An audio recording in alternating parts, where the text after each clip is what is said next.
action. Here we go.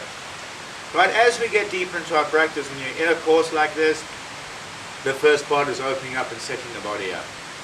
Later on, we're going to be able to condense our practices, and today we're going to be looking at how to breathe. We're going to separate this particular exercise out of it, and then we're going to come back and integrate it.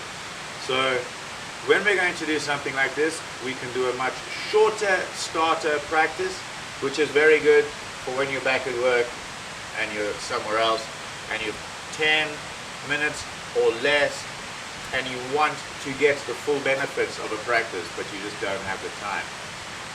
So, right. The first thing we're going to do is you take your fingers and you press them into your lower abdomen. And you let your lower abdomen follow the fingers in. Then you push outwards against your fingers.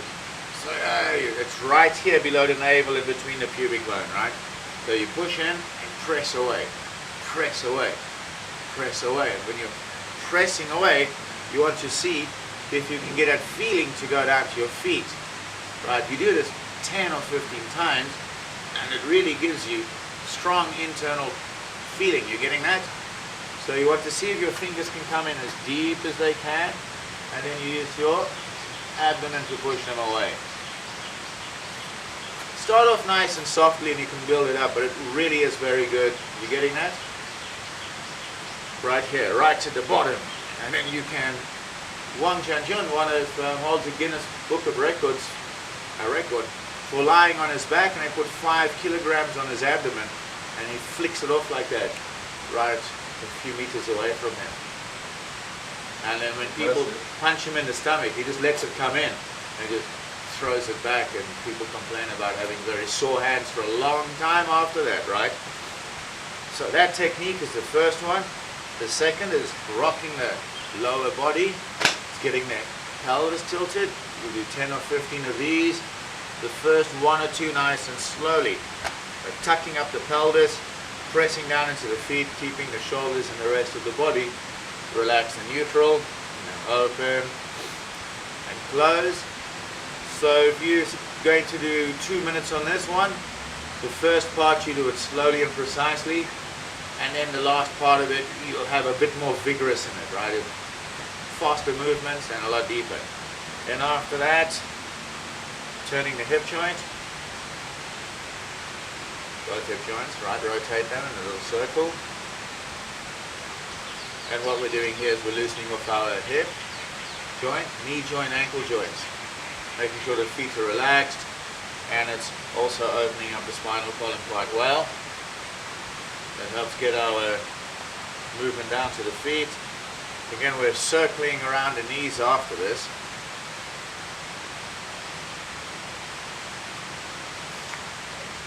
And while we're doing this, we really relax the lower back.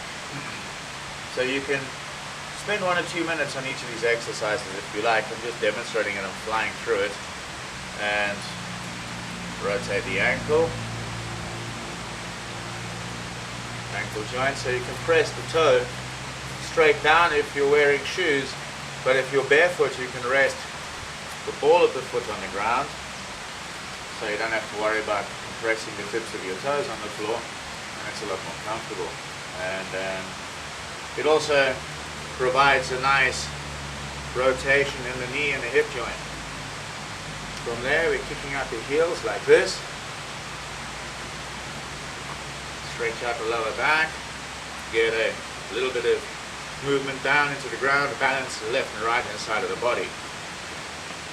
Rotate the hips like this, nice circle. But again, 5 or 10 or 15.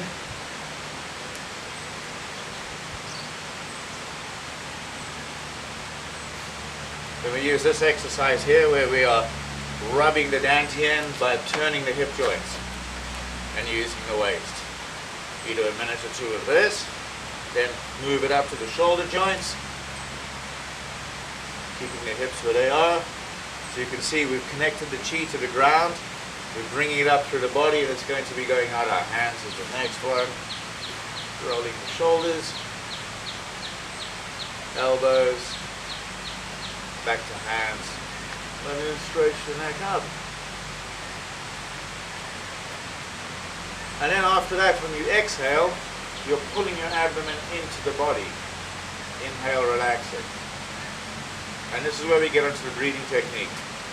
So our anus, the sphincter muscle, when you're inhaling, you close that and pull the bottom of your anus into the body on the inhalation.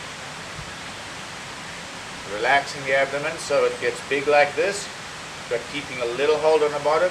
And then when you exhale, from the top, pulling into the bottom, right to the bottom, and relax your legs until you feel the flow of blood going down your legs into the feet. The first sensations you're going to get are the feeling of circulation. A lot of times people say, oh wow, this is marvelous, I'm feeling my chi. It's not. It's just the circulation of blood really in the beginning, and the fact that they are actually developing the sensitivity to actually feel. So we're doing this for a while, and then hands go out. This exercise we're doing in the morning if you like. Breathing in, relaxing, out. Using the contraction of the abdomen and that movement of the spine. So we're going to go into a bit of a detail today to make sure you can carry these two techniques together, whereas in the beginning it feels like there's a lot of contraction and expansion of the muscle groups around the waist to make this happen. Now we're going to be relaxing the waist completely as we breathe and contracting it as we exhale. And we're still going to want to get this open and closing movement on top of it. So it might look like they don't really sit too well together, but we'll show you how to do that. So, inhaling, we relax the abdomen, we're closing the back a little bit, the abdomen comes forward. Exhaling, we're letting the spine curve a bit, and we're pulling this in, the abdomen in, and repeating the process again and again. You can see a little bit better here. Inhale, it looks like I'm about to have a whole lot of babies, eh? You want to be my godfather and godmother, eh? I've got twins, right? So that's the inhale. And then we let the chest drop and rise until you find its comfortable point. So we pull the hands in. Here, then exhale. At this point, the abdominal wall has become tight. But the perineum between the anus and the genitals and the bottom part where the pelvic diaphragm is relaxed, and inside the channels of the thighs, from inside your abdomen, about here, you want to feel it hollow. So when you're using this movement, you get a sensation of blood rushing down through your legs, right? We're going to practice that.